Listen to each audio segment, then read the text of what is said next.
Hello, welcome back to my kitchen. Today we're making salted caramel chocolate chip cookies, but before that, how you like the new do? I'm enjoying it. The lack of hair definitely is taking some getting used to. My brain is still telling me there's hair in my face, so I'm like trying to flip it out, but it's not there. But enough of that. These cookies, I will say, this is my favorite cookie recipe. I've been making it since before the glutening, and the only difference is I just swap out the flour for gluten-free flour. So technically this recipe isn't a gluten-free recipe, but it's very easily turned into one. The other kind of difference that has changed since, pre-gluten-free for this recipe is the caramel. I don't buy it from the store anymore just because it's highly processed, so I've kind of become a little paranoid about could gluten get in there someplace, because I feel like one of the caramels that I've looked at actually said it had gluten in it or may contain gluten. And so then other caramel recipes, if they don't say gluten-free on it, which I haven't found one that said gluten-free, I'm a little hesitant for. So I usually just make my own caramel. And this recipe that I made today is a new one. And let me just say, it turned out real good. I'm happy with it. It made a ton, and I only made half of the recipe. But I will link the recipe in the description, kind of same as the cookie recipe. So if you want to make your own, you can. It's super easy to follow. The only kind of specialty thing that you will need is a candy thermometer, which I don't think is terribly expensive. I feel like it was in the $10 range, but it's a great little kitchen gadget to have if you're going to do deep frying, if you're going to make some kind of candy related item. It's good to have because you can know the actual temperature of whatever you're cooking to keep it in the right zones for all that stuff. So I've used it. I think you've seen it in the deep frying for the fake Chick-fil-A episode. I'm pretty sure I used it in there. I probably bought it for actually doing that. But enough of talking about that stuff. These cookies are delicious. But I am also going to double the recipe because I'm using these for a event thing at my church this weekend. Gotta attract people to signing up for the ultimate group that I lead. And what better way than with cookies? So I'm making a ton of them. I might need to make more later this week depending on how this batch kind of turns out, how many it actually makes. Obviously they're gonna be pretty small that I'm gonna be making, but if you follow the instructions, it makes a massive cookie. It calls for, I think it's 3 to 4 tablespoons per, you make these 2 balls because you're gonna put the caramel in between, smash them together. So it's like a baseball size ball of dough. It's insanity. I've only made it that large the first time, and then I was like, it doesn't need to be that big. So I usually make them kind of small, but I'd say follow the recipe to the letter the first time just to experience that, and then make them small going forward. I think I've rambled enough. I think I've covered all my bases. So let's get into making some cookies. Butter, brown sugar, vanilla, eggs, flour, pudding mix, baking soda, salt, chocolate chips, and caramels. So the first step involves softened butter. So just mental note to yourself when making this recipe, take the butter out a while beforehand. Or I found that my microwave has a soften feature, which actually worked pretty well. I was a little worried because trying to soften butter in the microwave typically leads to it's half melted, half softened. But this actually kind of did 98% softened and then 2% melted. So I was pretty happy with that. But it's probably better to just soften it the old natural way of just being I'm making cookies later, set the butter on the counter. So soften butter with the sugar. You're gonna beat that in. I'm gonna use my stand mixer for 1 to 2 minutes until it kind of becomes light and fluffy. And then you're gonna add in the eggs and the vanilla and then mix that together.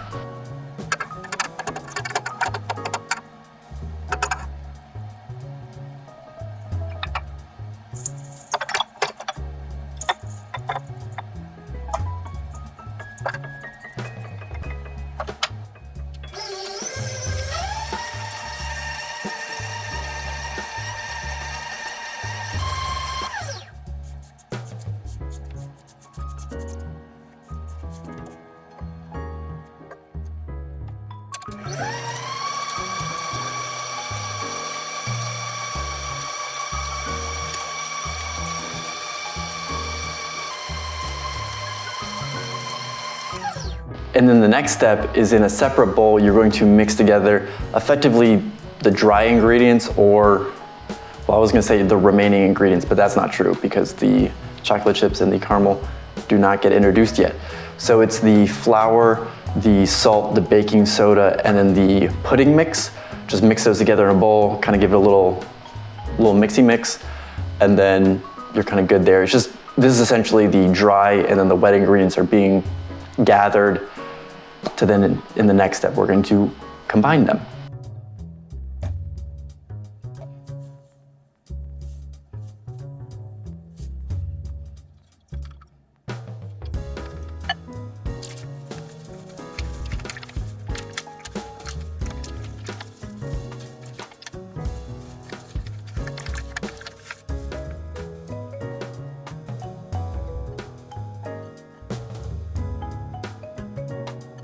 Now that you have the dry ingredients kind of mixed together and then the wet ingredients are still in the stand mixer, the next step is going to be to slowly introduce the dry ingredients into the kind of mixing stand mixer.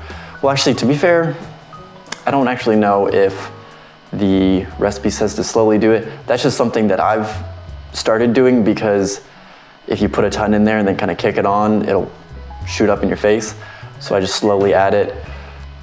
Read the instructions, because this is, I've made it so much that I read the ingredients, but I don't necessarily read like how anymore. And I realize that that's probably not the best way to go about informing you, but this is how I do it. So you can look at the recipe and be like, Aaron did that wrong, but you'll see my way, and that's gonna be to kind of slowly scooping in the dry ingredients into the stand mixer, and then it's gonna become like one cohesive dough, and that's effectively the cookie dough right there.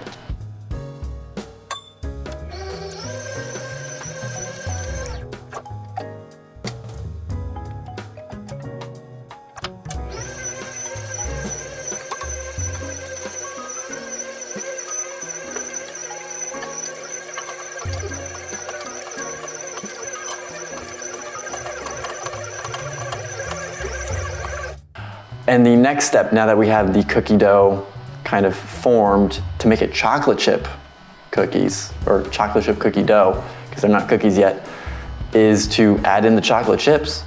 And then after that, I'm going to put it in the refrigerator.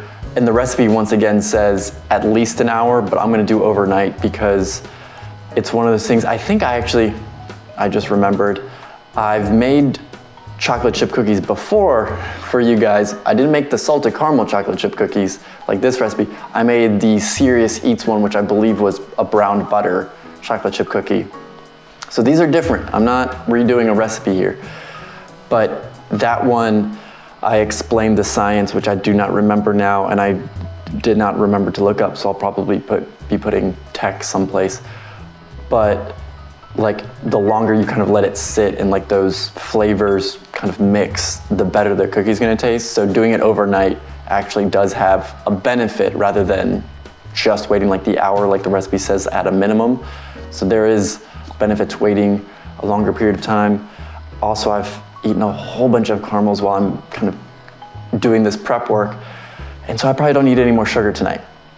So it's kind of a twofold of, it'll be a better cookie, and also I probably don't need any more sugar, because obviously I need a taste test. So I'll be seeing you tomorrow, and I will hope that it's a great day. I mean, it's gonna be a great day because I'll be making cookies. So one way or another, my day's ending with cookies, and that can't be a bad day. So I'll see you tomorrow.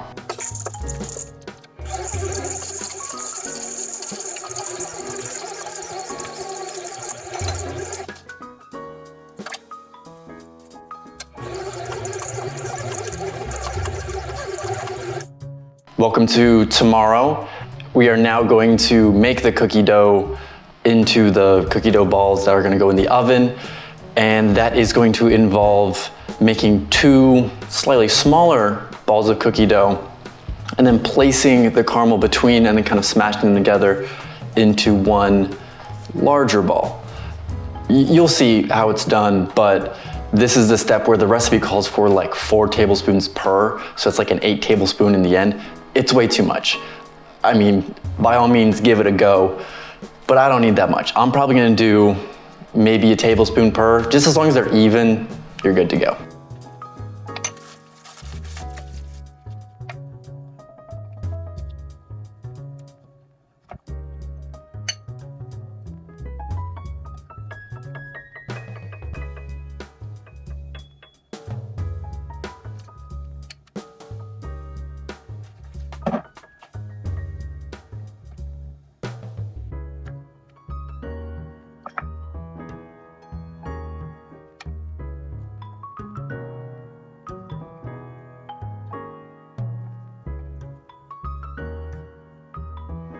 And now that we formed a batch of the cookie dough into their caramel gooey center state, we're going to put them in the oven that is going to be at 350 for about 10 to 13 minutes.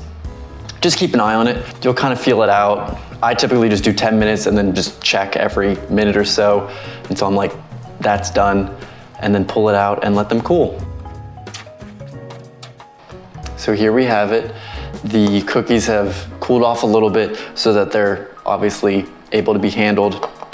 Fresh out of the oven, these things will just fall apart, which isn't a bad thing. Like if you put it over some ice cream, it's pretty tasty, like fresh out of the oven. If you let it cool a little bit more, then it becomes a little bit better to handle. It's still pretty gooey. It's still gonna kind of crumble apart probably when I take a bite, but that's what I enjoy about it. It's very rich, so having it with something like ice cream or the very stereotypical milk and cookies, probably a good idea with these. And also because it's rich, this size is more than enough, at least for me. If you go too big, you're gonna feel sick afterwards. But that being said, let me give it a go. I already know it's gonna be good, but gotta keep up the tradition. That is a good cookie. It hits all of the check boxes that I have for what makes a delicious chocolate chip cookie. It's gooey, it's warm because it just came out of the oven. And it's like the richness from that, because like some cookies, you kind of eat it and it just has that, like that sugar content that just makes you kind of want more, versus this kind of satisfies. That might, I don't know if it's the caramel, but the caramel definitely helps with the gooey aspect, and I'm all for that. I don't know if like caramel and chocolate versus chocolate and peanut butter. I don't know which one of those combos I like more, but I like them both, and that makes me kind of want to make a chocolate peanut butter cookie. But we're here right now with chocolate and caramel, and it's so good. Oh, it's delicious, and I can't wait to eat the rest of this. And I cannot highly recommend it enough to go try making it. It's not too complicated. I mean, I use a stand mixer. You can probably do it with a hand mixer. You can figure it out. I believe in you, and go do it. It's not even a question, do it. Go out, buy the stuff, make it. What's stopping you? And on that note, bye mom, still not dead. See you.